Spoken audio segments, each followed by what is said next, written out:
Então, a gente agora vai apresentar o professor Adeval Ferreira. Ele possui mestrado e doutorado em matemática pela Universidade Estadual de Maringá. Ele foi bolsista de doutorado sanduíche, atuando na Universidade de Sevilha. Concluiu seu doutorado em 2016. Atualmente, ele é professor efetivo na Universidade Estadual de Londrina. E ele vai falar sobre o controle ótimo aplicado ao crescimento de tumores. Ok. Bom, obrigado pela apresentação, obrigado pelo convite, né, ao Juan e à comissão organizadora, né, por esse evento aí. É sempre bom, né, disseminar o conhecimento matemático e levar conhecimento aos nossos alunos e aos interessados também, né, que gostam de matemática. Bom, eu vi hoje falar de controle ótimo aplicado ao crescimento de tumores. Foi um trabalho aí sugerido pelo meu orientador, né, o Fernandes Henrique Cares, né, que é um cara excepcional aí, né, na Universidade de Sevilha, né, e ele sugeriu a gente trabalhar com isso na época, e eu achei bastante interessante. A gente fez um outro trabalho também, que é mais voltado para... Ah, sim. Eu escutei um áudio no fundo. Bom, eu trabalhei também com controle nulo, né? Os assuntos que vinham sendo comentados aí, as palestras anteriores, né? Eu também trabalho com essa vertente de controle nulo, né? Controlabilidade. Aqui a gente vai falar um pouquinho de controle ótimo, né? Então vamos ver como é que a gente modela um probleminha, tá? De controle ótimo aplicado ao crescimento de tumores. Bom, primeiro vamos para a cultura geral, tá? Vamos ver o que é o câncer, né? Então aqui eu tiro uma definição, né, de um artigo, né, especializado aqui nessas coisas, né, de biologia. Então aqui a gente tem a definição, né, que seria, né, esses tumores, né, essas células, elas são autossuficientes, né, em sinais de crescimento, têm sensibilidade aos sinais de não crescimento, né, resistência à apoptose, morte natural da célula, potencial de proliferação ilimitado, né, que isso aqui eu acho que é o que todo mundo conhece, né, o que é o câncer? É um crescimento desenfreado da célula, né, então essa aqui acho que é a característica mais comum que a gente entende, mas não são só essas, né. Você pode ter um tumor benigno, ele cresce também, mas ele não tem as outras características que um tumor maligno, né. Angiogênese, né, tumoral, que é a autossustentada, que é a formação de novos vasos sanguíneos, a habilidade de invasão e metástase, né, e reprogramação do metabolismo energético, né, isso aqui que é o que diferencia aí os tumores malignos. E por último aqui a evasão, a resposta imune, né, o organismo ele tenta combater, mas essas células aí malignas, elas têm esse mecanismo de burlar, né, o sistema imunológico. Aí, matematicamente, a gente trabalha com uma dessas características aí, né, algumas delas. Por exemplo, tem modelos para angiogênese, né, e o potencial de proliferação celular ilimitado. É o que mais se trabalha, mais modela, né. Mas também tem outros modelos que tratam do sistema imunológico, né, que seria a imunoterapia, e por aí vai, tá? Eu tenho bastante slides aqui, né, porque isso aqui seria uma apresentação para 50 minutos, mas eu vou pular muita coisa aqui, né, de contas, né, eu vou colocar o que é principal aqui, né, que vai estar lá pela página 24 aqui dos slides. Tá? Então aqui, é só a introdução que eu fiz ali, né, a gente tem aqui esse sigma, que é a concentração de nutrientes, né, então aqui a gente já está incluindo as variáveis, né, e aqui temos a EDP, né, que modela essa concentração de nutrientes aí, ok? Isso aqui tem vários artigos na literatura, né, matemática, esse modelo. Aqui eu tenho um epsilon, tá, multiplicando aqui. Notem que essa EDP, ela é uma parabólica, né, estou a derivar um tempo aqui. Tem esse epsilon aqui, que é uma constante que aparece, né, através de dados experimentais.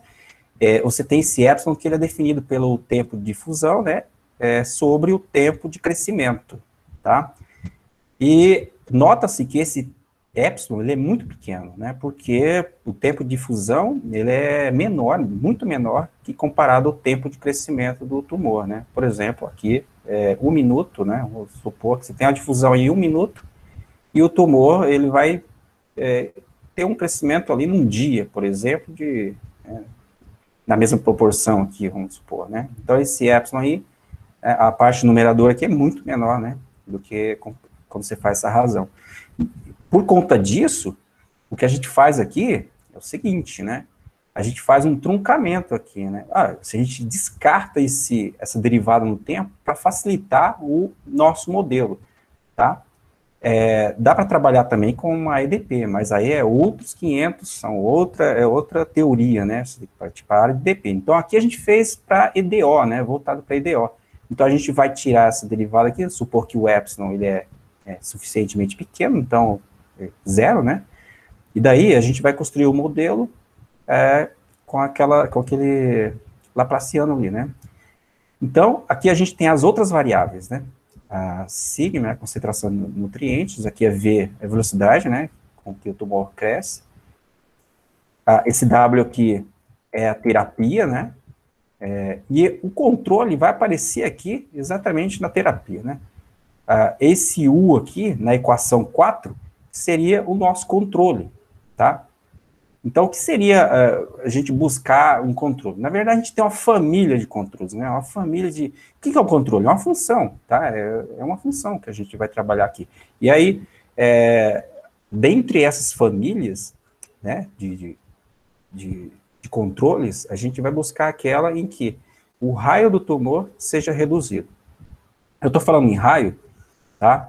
Porque aqui a gente tem, como a gente já viu em palestras anteriores, é um problema de fronteira livre, né? Porque a gente quer modelar exatamente como que se comporta o raio desse tumor. Eu estou falando em raio porque a gente fez mais uma hipótese simplificadora aqui. Né? A gente está assumindo que esse tumor ele tem um formato esférico, né? Isso aqui é só mais um blá blá blá também, tá? E a gente vai colocar essa hipótese, né? Então, aqui no finalzinho tem esse R aqui, R de T, que seria a fronteira, né? A fronteira livre. E é justamente isso que a gente quer controlar. Aqui é só falando que tem dois tipos de tumores, né? Aquele que você tem as interfaces, né? Por exemplo, as células estão separadas por interface, então você tem, por exemplo, células proliferantes, quiescentes, e assim vai, né? E tem um núcleo morto também, você pode ter interface. Ou você pode ter um sistema misto, que as células estão misturadas ali, né? Então, a gente tem o modelo 1 e o modelo 2 aqui, tá? E... aí a gente vai partir aqui para a modelação, né? Fazer o modelo. Então, aqui a gente tem as variáveis que eu já falei, né? O raio do tumor, a concentração de nutrientes, aqui são os anticorpos, né? Eu tinha falado de velocidade, né? Mas não corrijo, né? O V aqui são os anticorpos produzidos pelo organismo. Tem uma equação que modela também isso.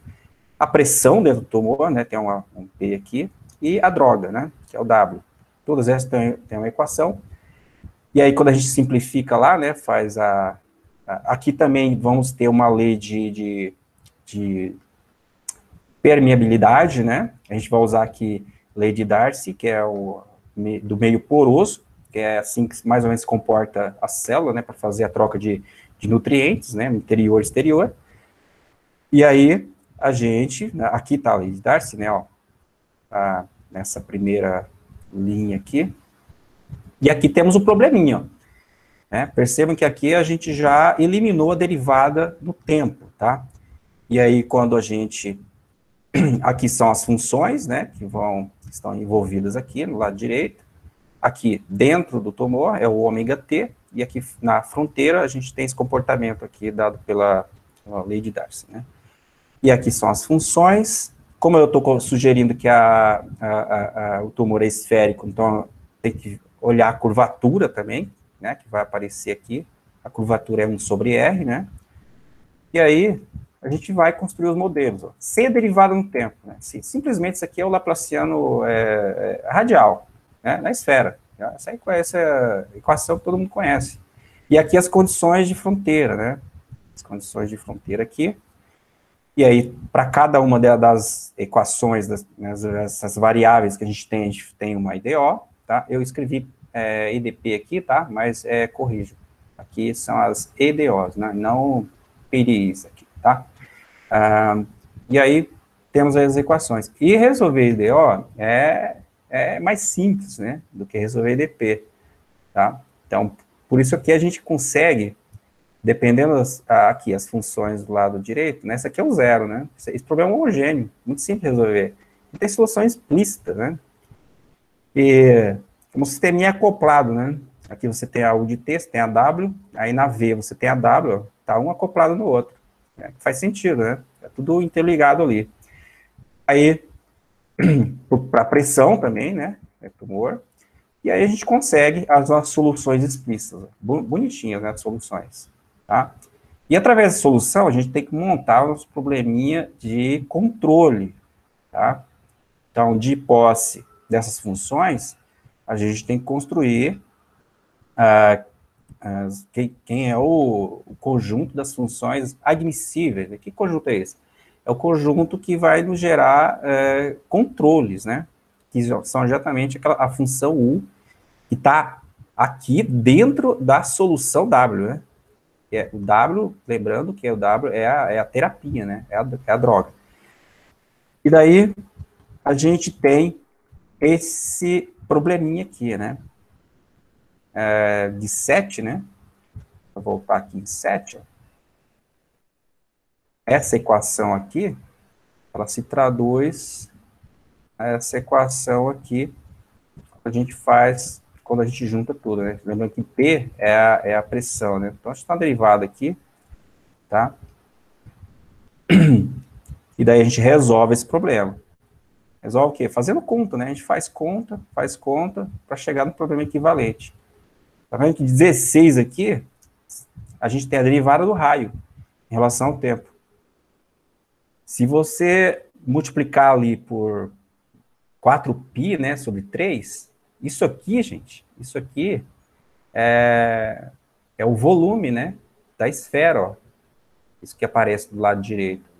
Então, isso é a derivada no tempo. Então, isso está querendo dizer o seguinte, né, a variação desse volume satisfaz, é levado pelo lado direito, né? Então, a variação desse volume aqui, ele é dado aqui pelo termo que está do lado direito ali, né? Aquela integral ali, tá? Então, a gente vai estudar exatamente esse lado direito aqui, foi uma análise, uma análise sintótica, né? Aquela análise que a gente faz com em EDO, né? Retrato de fase e tudo mais, tá? Então, a gente precisa da nossa funçãozinha aqui do lado direito, né? A G, a gente tem definido lá atrás, né? A G depende da sigma e de V, né? São concentração de nutrientes e anticorpos. E daí, olha só, é exatamente isso que a gente quer, perdão, né? Isso é um probleminha de Cauchy, né?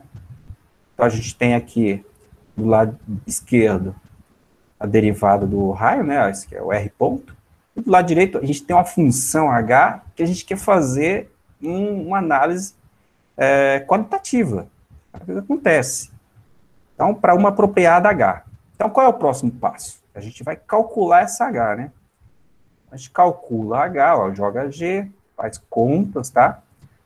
As soluções que eu tinha dado lá atrás, né? Era Z composição com alguém, né? Essa Z é definida assim, tá? É o seno hiperbólico de Xi sobre Xi, tá? Tá? Então, aqui a gente tem, ó, a cara da H. Essa aqui é a cara da H. Não é bonita, não, né?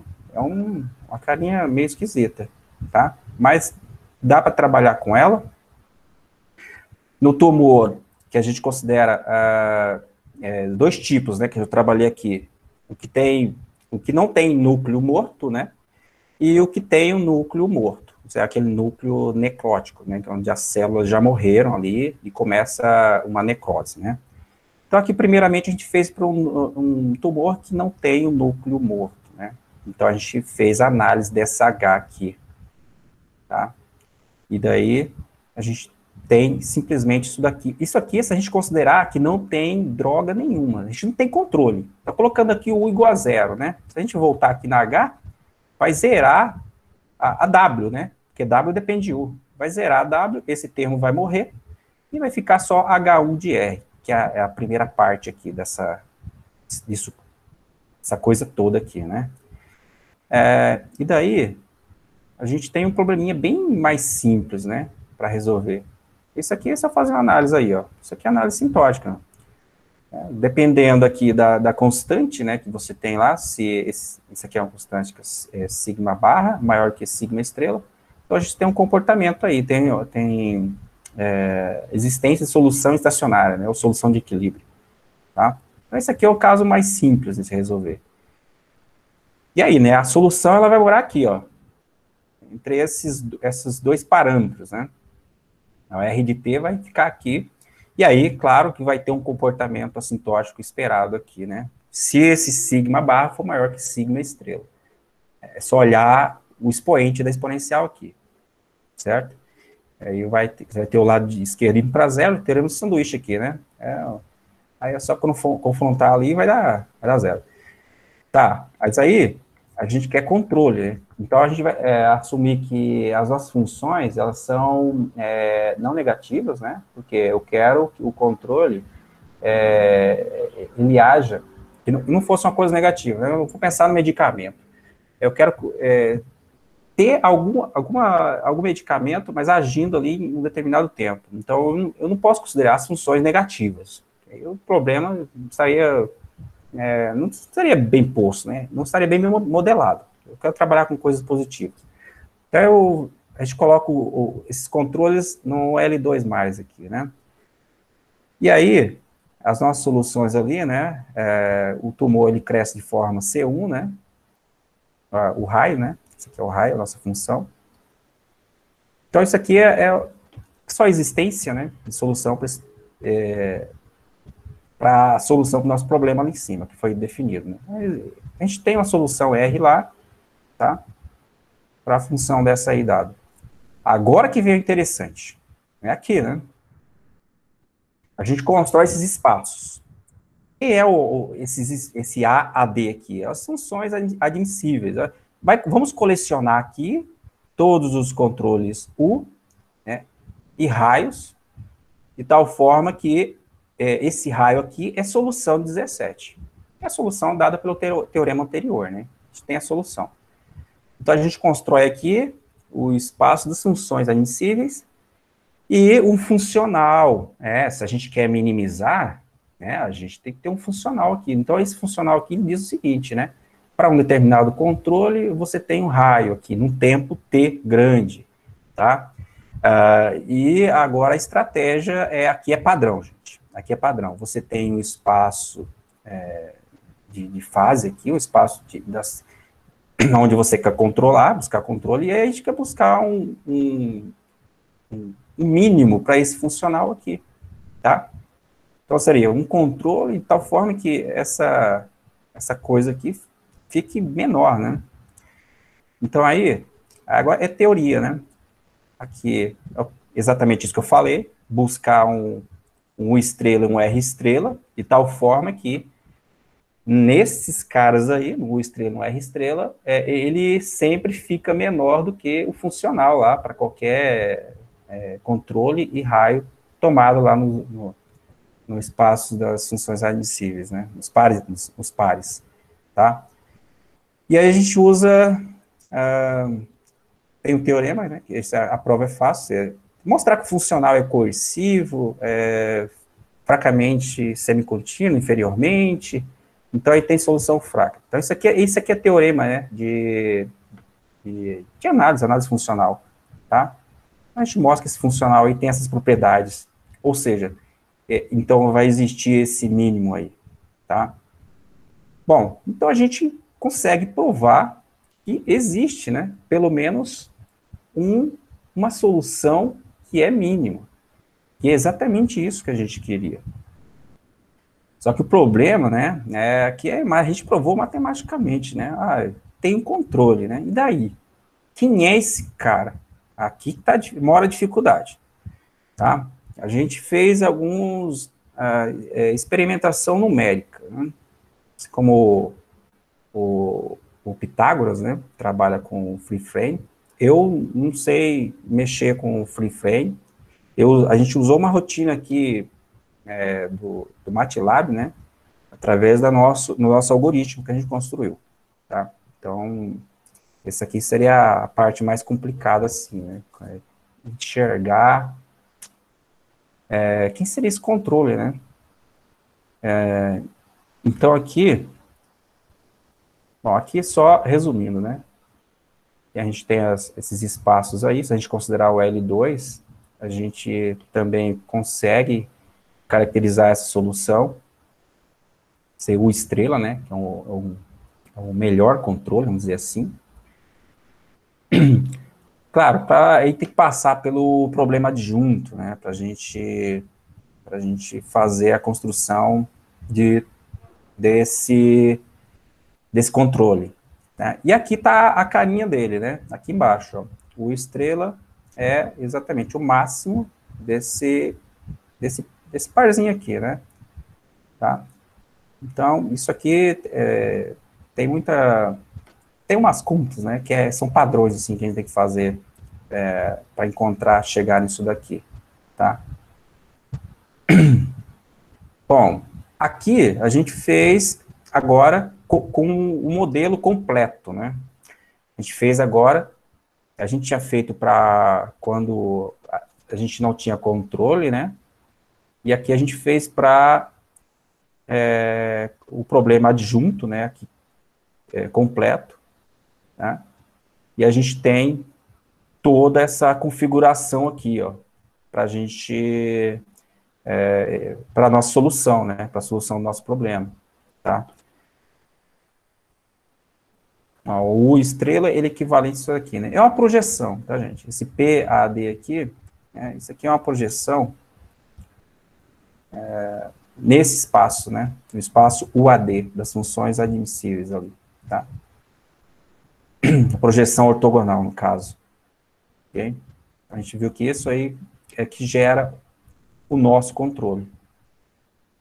E aí, a gente partiu para a construção, né, do algoritmo. A gente colocar lá no caso, a gente usou o MATLAB, né? Então, aqui tem que construir uma sequência. Então, aqui a gente pegou um zero, que seria uma solução, ou um dado inicial, né, um controle inicial, no espaço UAD lá, das soluções admissíveis. E daí, a gente calcula o N, que é a sequência, né? Aqui, o N aqui não é potência, tá? É sequência. Aqui tá, coloquei essa enumeração em cima. A gente constrói essa sequência da seguinte forma, né? Aí, o primeiro aqui, o Rn, né? O raio é o R0, assim, é um dado inicial, que é um primeiro raio, tá? E depois a gente calcula o Pn, né? Que seria aquela projeção que é dada pelo teorema anterior, tá? Porque a projeção é que vai gerar o nosso controle, né? E daí, olha só, a gente constrói da mesma forma, né, utilizando-se da sequência UN, tá? Aqui os dados iniciais também. E aí a gente calcula, né, incursivamente, né, ou recursivamente, né? Acho que aqui é recursivo, né? Porque a gente usa o anterior para calcular o próximo, né? Então a gente calcula o N mais 1 e encontra aqui a sequência, né? E daí a gente mostra também que a sequência ela vai convergir, né? Aqui a gente tem uma função, né? É uma função só para trabalhar com esses espaços, o espaço das funções admissíveis, tá? Aí, como consequência, a gente tem esse teorema aqui, que é o mais importante, que mostra a convergência do método, né? Das funções que foram construídas pelo algoritmo acima, tá? E aí a gente tem a convergência aqui no espaço L2. E aqui é a construção ainda, tá? Aqui eu não vou entrar em detalhes, tá? Mas aqui seria a construção para ver quem é uma possível cara para o controle, né? E aqui no finalzinho a gente tem, né? A ON é a projeção desse vetor aqui, né? Que é o anterior, o N menos sigma, né? Vezes DAN. A DAN é dado pela equação acima aqui. Tá? Então, isso aqui é uma parte meio técnica, vamos dizer assim, né, para se fazer. E daí a gente fez um, né, algoritmo para U, e a gente fez as simulações, né? E as simulações aqui ficaram bonitinhas. Aqui é o caso em que eu não tenho controle nenhum, né? Deixo apenas o tumor cresce. Mas aí, como a gente viu, a gente tem comportamento assintótico, né? Porque é uma EDO, e tem a solução de equilíbrio. É esperado, né? Que se um tumor, ele continua, ele cresce, mas não é toda a vida, porque o organismo da pessoa não aguenta, né, a pessoa acaba morrendo, então ele vai estabilizar ali, e se ele tiver grande demais, também, né, ele não vai ter nutrientes o suficiente, né, isso é hipotético, tá? Claro, não vai ter nutrientes o suficiente, porque quanto mais ele cresce, mais nutriente precisa, então a tendência seria as células cancerígenas morrerem também, né, junto com as sadias. Tá? Mas é claro que isso aqui é hipotético, né? E aí, o caso interessante é quando a gente tem o controle, né? Quando a gente tem o controle, o tumor, ele vai até uma certa amplitude e começa a diminuir, né? Ele começa a diminuir. Aí a gente pensa, né? Aqui poderia ter outro tipo de controle, né? Esse aqui seria o ótimo. Poderia ter um controle assim, que essa curva, ela sobe muito rápido, né? E depois ela começa a cair lentamente.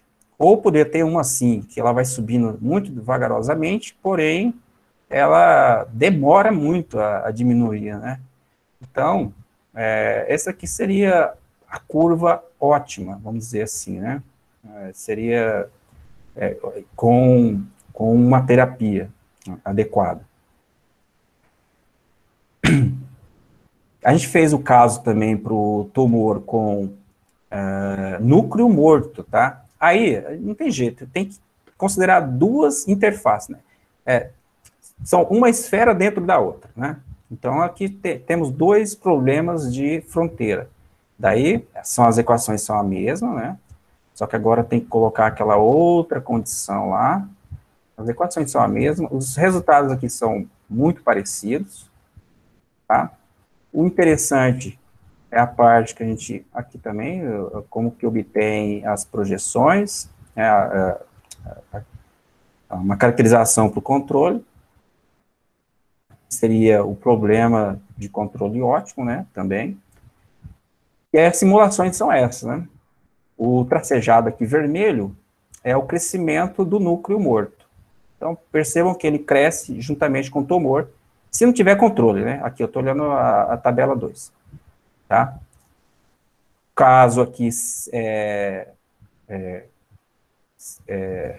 sem controle também, porém, agora ele tem estabilização, tá? O caso em que eu estou com controle agora, ó, então a gente tem aquela mesma curva azul, que é o crescimento do tumor, e depois ele estabiliza, né? Ele começa a diminuir de tamanho, e aqui, ó, o núcleo morto, ele cresce também, só que depois ele diminui, né? Chegando aí até perto de zero aqui. Ou seja, o núcleo, com o tumor está diminuindo, o núcleo morto ele acaba sendo absorvido, né, assim, pelo organismo, tá? E aqui, claro, a gente fez simulações aqui com alguns parâmetros, né? Que parâmetros são esses, né? Esses parâmetros aí depende, né? Depende muito de paciente para paciente. Teria que ser um outro tipo de estudo de se fazer, tá? E é isso, né? Essas simulações, a gente fez no MATLAB, né? A gente usando aquela rotina, aquela construção do algoritmo que a gente fez, tá? E é isso. Aqui estão as referências, né? Aqui eu trabalhei com o Fernandes Caras, né? Henrique. Meu orientador, Marcelo Cavalcante, também, a gente publicou algumas coisas na área aí, de controle, tá? E Friedman, esse Friedman é onde tem esses modelos, tá? O modelo de EDP e também esse modelo que a gente trabalhou, tá? De crescimento de tumores, tá? O Friedman, ele trabalha com essa parte também, tá? Então, é isso, gente. Deu meu tempo aqui. Acho que eu estourei 1 minuto. Ok. Obrigada, professor Deval. Perguntas?